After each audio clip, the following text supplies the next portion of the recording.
The ending of Apple's disclaimer shows Stephen grabbing one of Jonathan's photographs out of the fire as he burns them after learning the disturbing truth about his son.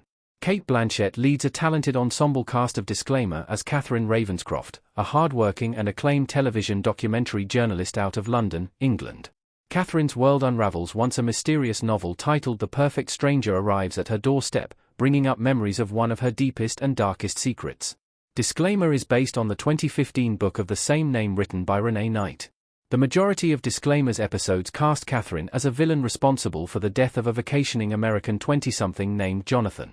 Disclaimer is primarily told through the fictional lens of Catherine and Jonathan's experience in Italy through the imagination of Jonathan's grieving mother, Nancy. The Perfect Stranger novel is a culmination of Nancy's mourning and denial of a painful truth she has learned about Jonathan through his girlfriend Sasha's mother. Stephen discovers the perfect stranger and interprets it as truth, which sparks his revenge tour against Catherine. In the end, however, Stephen could not have been more wrong about his son. Nicholas did see what happened between Jonathan and Catherine. It's revealed in a photograph that Stephen burned in the fire. Layla George as Catherine with Nicholas as a young boy on the beach in Disclaimer Episode 2. The final reveal in Disclaimer's finale answers the question of whether Nicholas was affected by Jonathan's horrific abuse of Catherine. As Stephen burns all of Jonathan's photographs in a fire in his backyard, he quickly pulls one out after spotting something he apparently hadn't noticed before. In the reflection of a large mirror in the corner of the room, a young Nicholas stares at the frightening scene between Jonathan and Catherine. Catherine had never mentioned she had seen Nicholas watching her, which means she either didn't notice or couldn't remember. The photo also reveals that Nicholas had likely blocked all of it from memory since he couldn't even recall the trip to Italy at any point in the series. The fire represents Stephen shedding the massive lie he has lived in since Nancy's death and doing what little he can to make things right with himself after nearly killing Nicholas and destroying Catherine's life. There is certainly some contempt towards Nancy for writing The Perfect Stranger in the first place, which he believed to be fact. In her defense, she had hidden it in a locked desk and hadn't asked Stephen to publish it and start a revenge tour. The photo explains Nicholas' story in Disclaimer. Nicholas has been deeply affected for most of his life. Nicholas Ravenscroft, played by actor Cody Smith-McPhee, in Alfonso Cuarón's Disclaimer. As for Nicholas, the fact that he witnessed his mother's abuse shows how he has harbored deeply internalized trauma for most of his life. Throughout the beginning of Disclaimer, Nicholas is strongly adverse to his mother despite her constant efforts to connect with her son.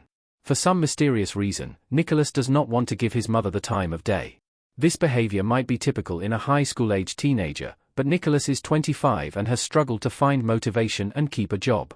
The internalized trauma that Nicholas has carried explains his mostly despondent demeanor throughout the series. When Nicholas was a child in the flashback sequences of the series, he was full of life and joy. While these memories prove to be misrepresentations of reality created by Jonathan's mother Nancy in the Perfect Stranger book, it's still plausible to believe that Nicholas was a happy child. After seeing the horrific sight of Jonathan abusing his mother, Nicholas was likely never the same again. His response to witnessing the abuse was to not believe it, which extended insofar to the point where he did not recall the vacation altogether. One of the potential symptoms of PTSD is to completely forget that the event ever happened.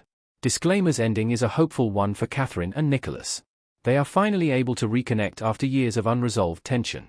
It's evident that Nicholas' unprocessed childhood trauma has impacted his ability to be a functional adult. What's remarkable about Catherine is that despite being the victim of such a horrendous crime, she went on to never speak of it and become an accomplished documentarian.